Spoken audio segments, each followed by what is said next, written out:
dalam Al-Quran tidak kurang dari 12 kaum. 12 kaum terdahulu yang menolak utusan Allah Subhanahu wa taala yang diutus kepada mereka, bahkan mereka terus menghinanya, bahkan ada yang dianiaya, bahkan disebut waqat lahumul anbiya'a bighairil haq. Usaha-usaha untuk pembunuhan kepada setiap nabi yang diutus kepada mereka itu selalu ada. Apa bedanya umat-umat terdahulu dengan umat Nabi Muhammad? Saya ambil contoh begini. Yang pertama, wa minhum man arsalna alaihi hasifa. Di antara mereka ada yang kami turunkan kepada mereka hujan batu, Pak. Binasa mereka. Kecuali siapa? Kecuali orang yang beriman kepada Nabi yang diutus pada mereka. Umpamanya kaum Nabi Lut, itu diiringi hujan batu dulu, kemudian seperti gempa yang luar biasa, dan seolah-olah Allah membalikkan tanah-tanah dan bumi ini terbalik sehingga mereka semua tenggelam. Tapi sebelum itu, maka ada pengaduan dari setiap nabi, ya Allah, kok umat kami tidak kunjung mau taat, ya Allah, kok mereka malah terus menghina, ya Allah, malah mereka terus berusaha untuk membunuh setiap yang diutus. Maka silahkan ya Allah, timpakan kepada mereka azab. Itu kalau sudah Nabi berkata begitu, habis, Pak. Diutuslah hujan angin, kemudian disertai gempa bumi, dan seolah-olah tanah ini terbalik. Mereka dikubur semuanya, termasuk istri Nabi Lut. Illa azuzan fil gobirin, kecuali ada satu nenek-nenek yang mereka sebetulnya jadi istri Lut, tapi di belakang main dengan sesama perempuan, lesbian namanya, laki-laki dengan laki-laki. Kalau ini istrinya Nabi Lut itu dengan laki-laki juga dengan perempuan. Apa tuh namanya? Apakah zaman sekarang ada yang begitu, Pak? Ada yang begitu? Tapi kok nggak dihabisin sama Allah ya?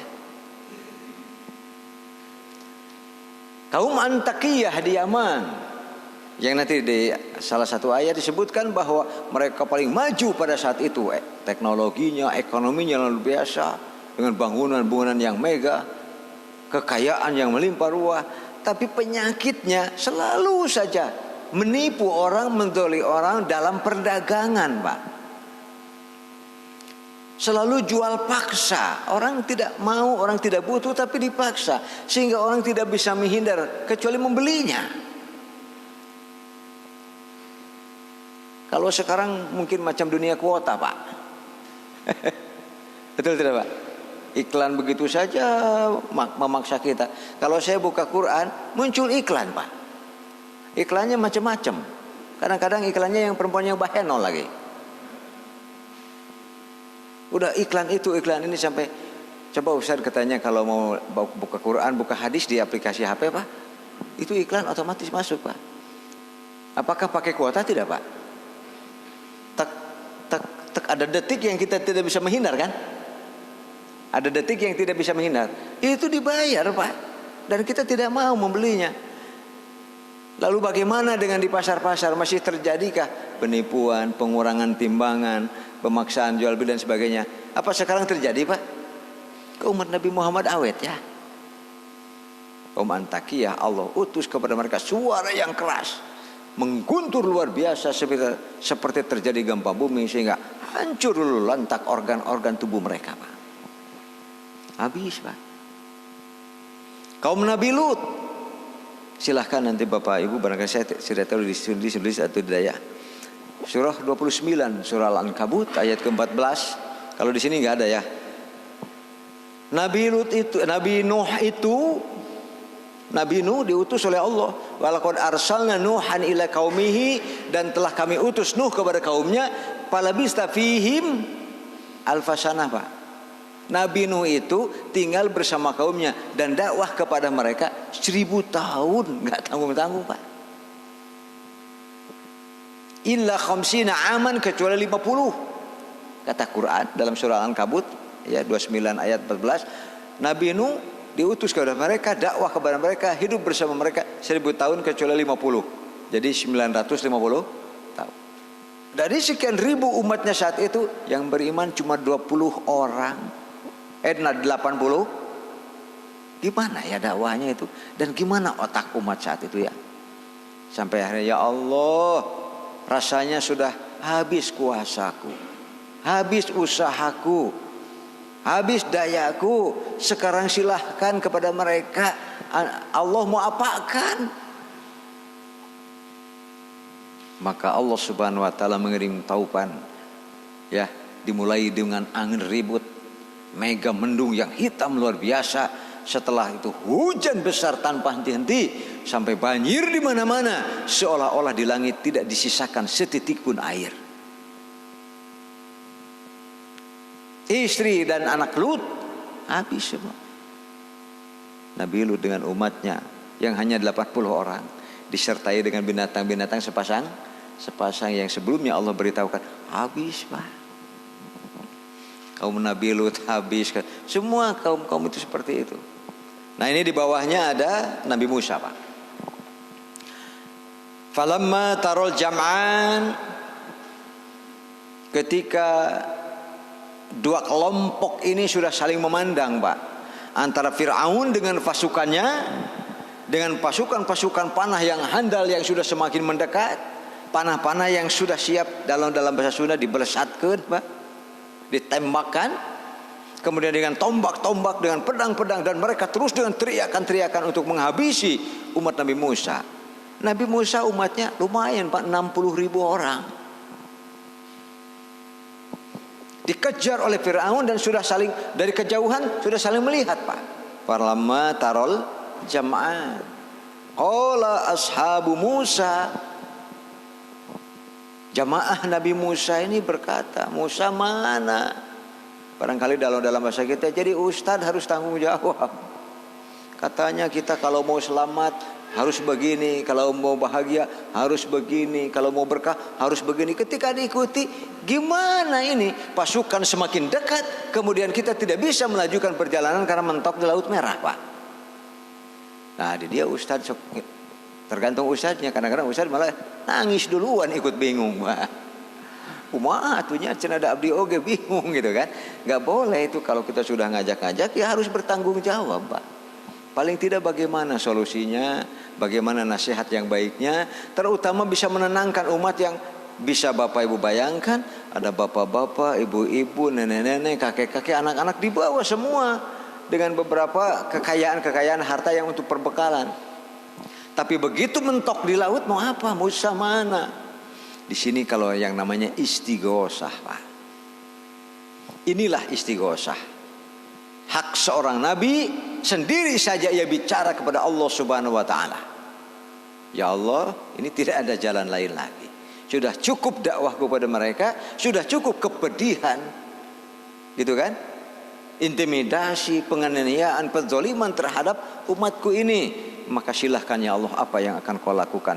Jangan kami engkau tinggalkan ya Allah dalam situasi seperti ini. Allah janji tidak akan ada seorang yang sedang taqarrub dan beriman dengan penuh perjuangan dan pengorbanan, lalu Allah meninggalkannya. Tidak akan pernah. Begitu, Pak. Nabi Musa yakin, umatnya makin bulat ketika dihadapi Laut Merah. Qala ashabu Musa inna lamudrakun, wah habis kita, akan tersusul kita ini.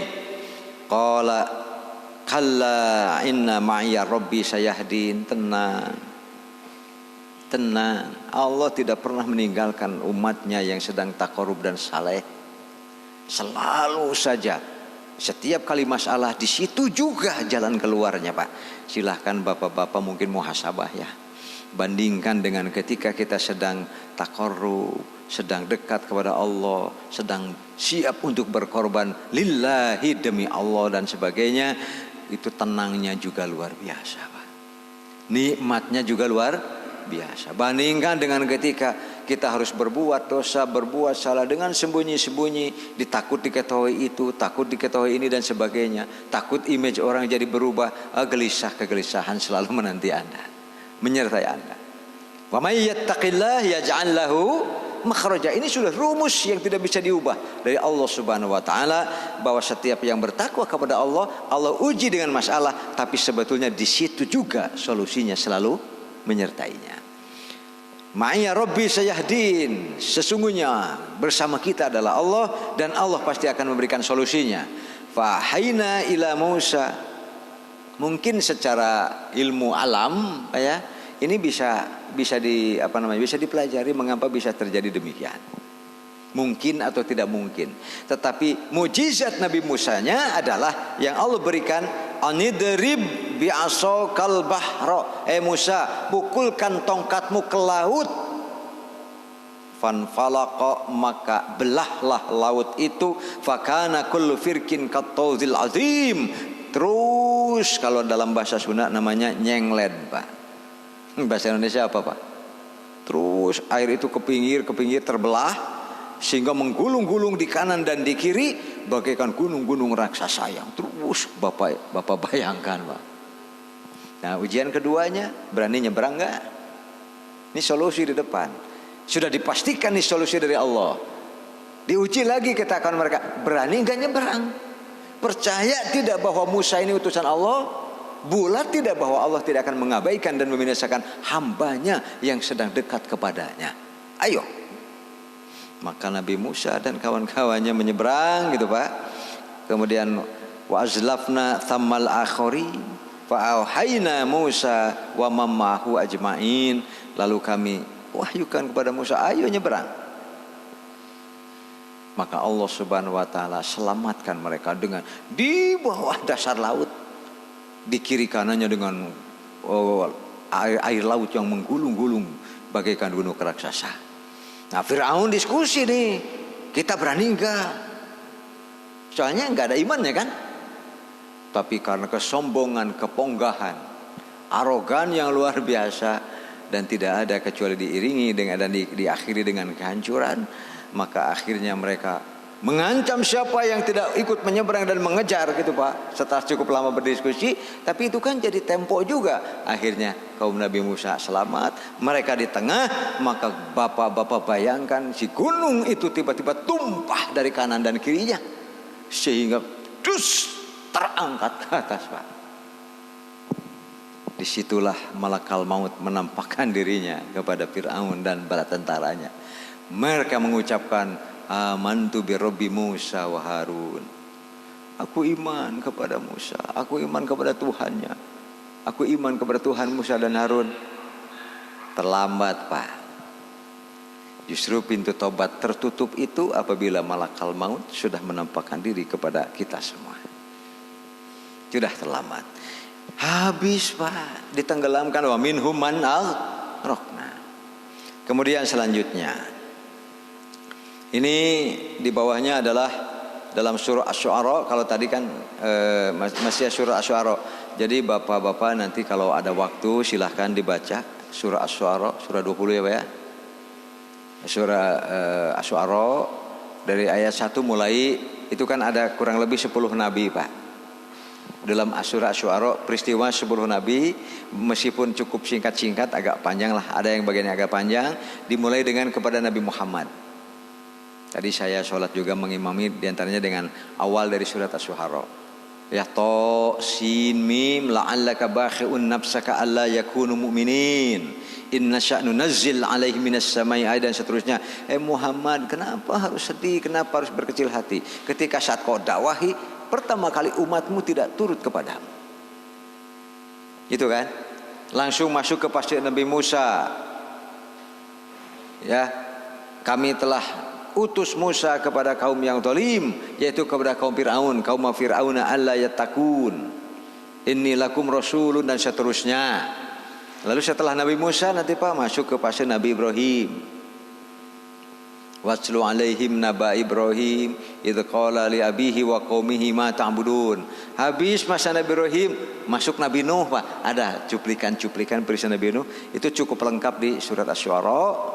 Kurang lebih jadi kembali kepada diawali Nabi Muhammad, diakhiri Nabi Muhammad. Nabi Nuh, kadzabat qaumun Nuhinil mursalin idz qala lahum akhuhum Nuhun ala tattaqun, dan seterusnya. Peristiwanya dihancurkannya seperti apa.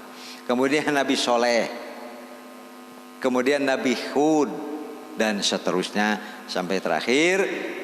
Surat Asy-Syu'ara kan lumayan Pak, 227 ayat. Tapi pendek-pendek Pak. Beda dengan Al-Baqarah, sudah banyak panjang-panjang lagi Pak. Tapi Nabi SAW Pak, kalau beliau salat malam sendiri, 1 rakaat pertama 3 surat. 3 surat Pak. 1 rakaat pertama 3 surat. Jadi bapak-bapak boleh juga nanti kalau sholat malam sendiri. Tapi kalau lagi imaman banyak jamaah jangan terlalu lama. Harus mengukur berbagai-bagai kemampuan kan. Jadi imam itu harus bijaksana. Tidak boleh pamer surat panjang sampai semuanya nggak kuat, jangan. Tapi jadi imam itu bijaksana. Tapi kalau ketika sholat sendiri, Nabi 1 rakaatnya 3 surat. Jadi bapak-bapak jika sholat atau mengimami boleh 3 surat dalam 1 rakaat. 2 surat dalam 1, maknanya 1 rakaat lebih dari 2 surat. Kalau Nabi surat ayat rakaat pertama waktu qiyam pertama surat Al-Baqarah. Selesai Al-Baqarah, Bismillahirrahmanirrahim, Ali Imran. Setelah beres Ali Imran, terus nyambung dengan An-Nisa setengahnya. Wa nisfu minan nisa, lalu setengah dari surat An-Nisa. Jadi jumlah jamleh mungkin sekitar 650 ayat Pak, dan panjang-panjang. Jadi kira-kira berapa jam ya? Mungkin 2 jam Pak, atau 3 jam dalam 1 rakaat. Silahkan bapak-bapak ikuti 3 surat. Ya tapi sayat Pak gitu. Rakaat pertama sayat. Bismillahirrahmanirrahim, Alif Lam Mim, dzalikal kitabul la raiba fihi hudal lil muttaqin. Dah, Bismillahirrahmanirrahim ganti kali Imran. Lumayan. Nanti tinggal bilang saya baca 3 surat dalam 1 rakaat. Syayat 2 ayat. Lumayan ya Pak ya. Begitulah ya bapak-bapak ya, nasib kita ini. Kalau ada orang yang menghina Al-Quran, marahnya luar biasa Pak. Kita itu kalau ada orang menghina Al-Quran, marahnya luar biasa. Ya cuma itulah. Kadang-kadang yang kita sendiri jarang baca. Kalau hafal sih masih jauh ya. Kemudian Nabi Musa selesai. Kemudian ini Nabi wa najji rabbi najjini wa ahli mimma ya'malun. Nabi Lut nih menangis kepada Allah Subhanahu wa taala. Ya Allah, selamatkan aku dan keluargaku dari apa-apa yang mereka amalkan. Panajjainahu wa ahlahu ajma'in. Maka malam-malam Nabi Lut diberitahu oleh Allah Subhanahu wa taala, bisik-bisikan kepada umatmu yang sudah beriman. Pergi dan tinggalkan kampung mereka. Kemudian illa ajuzan fil ghabirin, tuh nenek-nenek peot tuh jangan kasih tahu istrimu itu. Nabi Lut baru sadar, baru tahu bahwa ternyata istrinya itu adalah berkhianat kepada kerasulannya. Akhirnya tsumma damarnal akhirin, yang lain kami hancurkan dengan hancur-hancurnya. Wa amtarna alaihim mataran fasa'a matarul mursalin muntarin, maka Allah turunkan kepada mereka, termasuk diawali dengan hujan batu itu Pak. Lalu gempa terjadi yang biasa, terbaliklah mereka sehingga mereka semua dikubur. Habis semua. Bapak yang dengan Allah Subhanahu wa taala, begitulah nasib umat-umat terdahulu. Bila mereka menolak dan tidak beriman, yang terus-menerus tidak beriman, habis mereka. Bagaimanakah dengan umat Muhammad? Nah, mari kita baca Pak. Ini jahiliyah nih. Kaum Quraisy ini diantaranya. Wa idza qalu, dan ketika mereka berkata, Allahumma, ya Allah. Jadi jangan dikira bapak-bapak, ibu-ibu bahwa kaum Quraisy tidak percaya kepada Allah. Sejak turun-temurun mereka yakin Allah. Sejak turun-temurun mereka percaya, yakin bahwa mereka turunan Ismail. Kalau Israel itu kan turunan Ishak, Ibrahim, Ishak, Yakub. Lalu Yakub itu nama lainnya adalah Israel. Sehingga anak-anak Yakub itu semua disebut Bani Israel. Nah, di antara Bani Israel ini ada seorang putra Yakub yang bernama Yahuda. Nah, Yahudi itu keturunan Yahuda. Masih keluarga besar, bagian keluarga besar dari Bani Israel. Gitu Pak. Jadi secara umum dari mana-mana, dari seluruh anak Yakub disebutlah Bani Israel. Keturunan Nabi Yakub. Terus kalau ini kan dari Siti Hajar. Kalau ini dari Siti Sarah. Makanya bule-bule Pak kebanyakan. Ya, karena Siti Sarah itu bule. Kalau Siti Hajar ya bukan hitam pasti, cuma kurang putih lah gitu. Ya, merupakan hadiah dari Raja Mesir. Dan Mesir itu Pak, Mesir itu Eropa atau Afrika Pak? Afrika ya, begitulah. Jadi antara dua kulit, antara putih dan hitam, jadilah Mesir yang asli Pak. Begitu penduduk aslinya, jadi cenderung hitam atau jangan hitam lah, kurang putih lah gitu. Begitulah, sehingga keturunan Arab itu yang asli begitu Pak. Ya, bukan keturunan bule. Nah, di sini orang-orang jahiliyah tahu bahwa, makanya dalam surah Luqman ada, Yasin juga ada, wala in sa'altahum man khalaqas samawati wal ard. Bahkan nanti dalam ayat lainnya wasakhkhara syamsa wal qamar. Jika Muhammad, jika mereka ditanya siapa yang menciptakan langit dan bumi, la yaqulunallah. Sudah tahu mereka. Cuma mereka tetap nggak bisa menyembah Allah langsung, harus melalui berhala. Nah, dari berhala itu muncul ibadah-ibadah versi keberhalaan Pak. Ketika oleh Nabi Muhammad mau dibersihkan, mereka menolak bahkan memerangi. Itu jahiliyahnya Pak. Jadi mereka yakin Tuhan itu Allah, tapi mereka tidak mau beribadah kepada Allah dengan cara yang dibawa oleh utusan Allah Subhanahu wa taala. Makanya di sini, in kana hadza huwal haqqu min indika, jika Muhammad ini benar. Kalau Abu Jahal, dia itu Allah saya ya Allah, masa dia jadi rasul? Abu Lahab begitu kan, dia keponakan saya, masa dia jadi gembala kambing, hanya ikut hidup. Kalau dalam bahasa Sunda katanya nyalinung kagelung Pak. Dia bisa hidup karena dilindungi oleh Khadijah. Masa sekarang jadi Nabi Rasul? Ya Allah, kalau benar Muhammad itu dan apa yang dibawanya kalammu, nantang Pak. Jahiliyah nantang kepada Allah. Fa'amtir alaina hijaratan minas sama. Silakan Allah, buktikan bahwa Muhammad itu Rasulmu, turunkan hujan batu dari langit. Nantang Pak. Itulah kesempatan umat Nabi Muhammad luar biasa. Ya, awi itina bi adzabin alim, sekarang pun silahkan azab kami, hancurkan kami. Rupanya mereka pun baca sejarah Pak. Itu kemudian makana Allahu liyu'adzibahum. Allah tidak akan bumi hanguskan mereka. Wa anta fihim, selama engkau Muhammad bersama mereka. Bisa dipahami ya?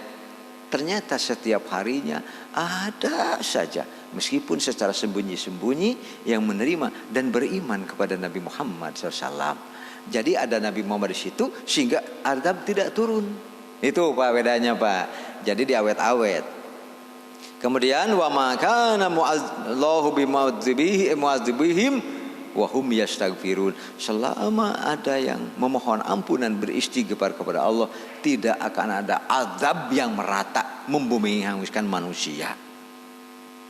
Jadi umat Nabi Muhammad ini baru akan habis bila benar-benar terjadi kiamat. Ya, untung rugi Pak. Coba kalau yang lesbian, homoseksual dan seterusnya, apa sekarang ada? Tapi tidak dibumi hanguskan Pak. Karena masih ada orang yang terus beristighfar mohon ampun kepada Allah Subhanahu wa taala. Sekarang yang tipu menipu dalam perdagangan, perbisnisan ada Pak? Kaum Antakiyah di Yaman habis Pak. Karena itu dosa yang tidak bisa mereka tinggalkan. Ada juga yang menyembah berhala dan sebagainya. Nah, sekali lagi, tetapi Bapak Ibu dimulakan Allah Subhanahu wa taala, terima kasihlah wahai orang-orang kafir kepada orang-orang mukmin yang setiap saatnya beristighfar kepada Allah Subhanahu wa taala. Rasulullah istighfar minimal 100 kali Pak, sehari semalam. Kalau kita berapa Pak? Pernah menghitung? Ya lebih Pak, insya Allah ya Pak ya. Itu kan minimal. Kalau kita dalam sholat saja kan Allahu Akbar ruku, ada doa subhanakallahumma rabbana wa bihamdika Allahumma gfirli Pak. Minimal 1 kali, maksimal tidak dibatasi Pak. Apalagi kalau sholat munfarid kita mau ruku lama, subhanakallahumma rabbana wa bihamdika Allahumma gfirli, subhanakallah mau 10 mau 20 silahkan Pak. Silahkan. minimal 1 kali. Nanti Bapak Ibu mungkin ketemu dengan hadis yang dari Aisyah, sumbernya dari orang yang namanya Aun, mengatakan Rasulullah apabila sujud membaca subhana rabbiyal apabila ruku membaca subhana rabbiyal azim minimal 3 kali. Waktu sujud membaca subhana rabbiyal a'la salasan 3 kali. Fadzalika adnahu, itu minimal. Tapi hadis yang mengatakan minimal 3 kali dhaif. Karena dalam istilah hadis namanya munqati', terputus, karena Aun ini enggak pernah ketemu dengan Aisyah tapi ngomong bahwa dia menerima ilmu dari Aisyah langsung. Itu munqati' namanya, Pak. Terputus sanadnya, sehingga kembali ke asal minimal sekali. Maksimal berapa? Silahkan. Itu sebabnya mengapa kalau sahabat mengatakan Rasulullah kalau sudah ruku kadang-kadang kami bertanya apa dia bangkit atau enggak ya, saking lamanya, Pak. Tapi kalau baca subhan rabbiyal azim sekali kan sebentar, Pak. Dan pada waktu ruku tidak diizinkan untuk berdoa bebas. Bisa dipahami Bapak ya?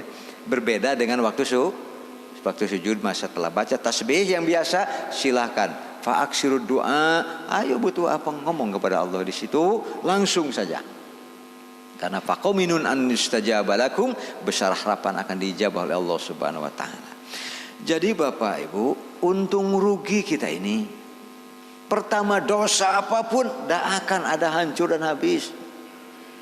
Paling-paling kejadian gempa biasa. Sering, Pak, banjir, itu tergantung kepada perbuatan kita masing-masing. Kita sendiri yang mengundangnya. Tetapi kan masih lokal-lokal begitu aja, Pak. Gitu kan ya? Tetapi ini dia Bapak Ibu yang mungkin Allah Subhanahu wa taala, ini ayat saya tuliskan dalam surah Al-Anfal, wattaqu fitnatan la tusibannal ladzina zalamu minkum khassah. Hati-hati berbuat kezaliman, yang begitu datang bencana disebabkan kezaliman itu tidak hanya kena kepada orang yang zalimnya saja. Bisa dipaham Bapak ya? Tapi juga kena kepada orang-orang yang kadang-kadang tidak tahu siapa yang menzalimnya, tapi di akhirat semua akan dipertemukan. Nauzubillah. Makanya kalau kita pernah menzalim orang, mendingan istighfar, Pak. Mending mohon ampun kepada Allah Subhanahu wa taala daripada nanti kita dipertemukan di antara surga dan neraka. Ini jadinya ke surga atau ke neraka? Salatnya ada, saumnya ada, hajinya ada, tapi berkumpullah orang-orang yang dizalim dan menunjuk-nunjuk mereka di hadapan Allah Subhanahu wa taala. Ya Allah, ini nih, ya Allah, nanti Allah pertemukan. Bisa habis, Pak, amal soleh kita, Pak. Nauzubillah min. Nah, cuma kata Rasulullah dalam hadis riwayat, ini mah riwayat muttafaq alaih, sahih, Pak. Rasulullah bersabda, disampaikan oleh Abu Hurairah, bahwa nahnul sabiqu akhiruna sabiqun. Kita ini, Pak, umat yang terakhir. Generasi terakhir, enggak akan ada nabi lagi. Makanya la nabiyya ba'da. Tapi sabiqun akan menyusul nanti dalam mahsyar itu, Pak. Sehingga insya Allah kita akan masuk surga lebih dulu daripada umat nabi-nabi sebelumnya. Amin ya rabbal alamin. Tapi jangan lupa juga masuk neraka pun insya Allah lebih dulu juga. Makanya sekali lagi, kalau umat-umat nabi yang sebelumnya dihancurkan dan dihabiskan, tapi umat sekarang justru tidak dihancurkan dan tidak dihabiskan. Artinya kesempatannya luar biasa dari Allah Subhanahu wa taala. Umat Nabi Musa, begitu mereka zalim dan mereka berdosa kepada Allah, menyekutukan Allah, taubat. Datang kepada Nabi Musa, ya Musa, tolong mintakan ampunan kepada Allah untuk kami. Ternyata Allah berfirman, katakan kepada umatmu, hai Musa, buktikan bahwa taubat kalian taubatan nasuha. Bagaimana caranya? Faqtulu anfusakum, bunuh diri massal, Pak. Bunuh diri massal. Begitu cara tobat yang benar zaman Nabi Musa. Kalau sekarang silahkan datang kepada Allah. Sebesar apapun dosa Anda termasuk kemusyrikan, datang kepada Allah, mohon ampun kepada Allah. Allah selalu terbuka tangannya untuk kita semua. Tidak ada dosa besar, tidak ada dosa kecil ketika kita sungguh-sungguh awali dengan penyesalan. Itu saja. Insya Allah, istaghfiru rabbakum innahu kana ghafar. Kesempatan kita untuk bertobat banyak, berbuat baik banyak. Insya Allah kita tidak akan dihabiskan seluruhnya, karena masih saja selalu ada yang beristighfar kepada Allah Subhanahu wa taala. Demikian bapak-bapak jamaah yang dimuliakan Allah Subhanahu wa taala. Semoga semuanya senantiasa dalam ridho dan perlindungan Allah Subhanahu wa taala. Selalu dianugerahi sehat lahiriahnya, sehat batiniannya. Demikian juga Bapak Ibu, mudah-mudahan setiap orang yang sering Allah hadirkan dalam doa-doa baik kita, mereka pun senantiasa dalam perlindungan Allah Subhanahu wa taala. Aqulu qouli hadza Rabbana ghfirli wa liwalidayya wa lil mu'minina yauma yaqumul hisab. Rabbana ighfir lana wa li ikhwanina alladhina sabaquna bil iman wa la taj'al fi qulubina ghillan lil ladzina amanu Rabbana innaka ghafurur rahim. Rabbana atina fid dunya hasanah wa fil akhirati hasanah wa qina azabannar. Subhana rabbika rabbil izzati amma yasifun. Wassalamun alal mursalin walhamdulillahi rabbil alamin. Wassalamualaikum warahmatullahi wabarakatuh.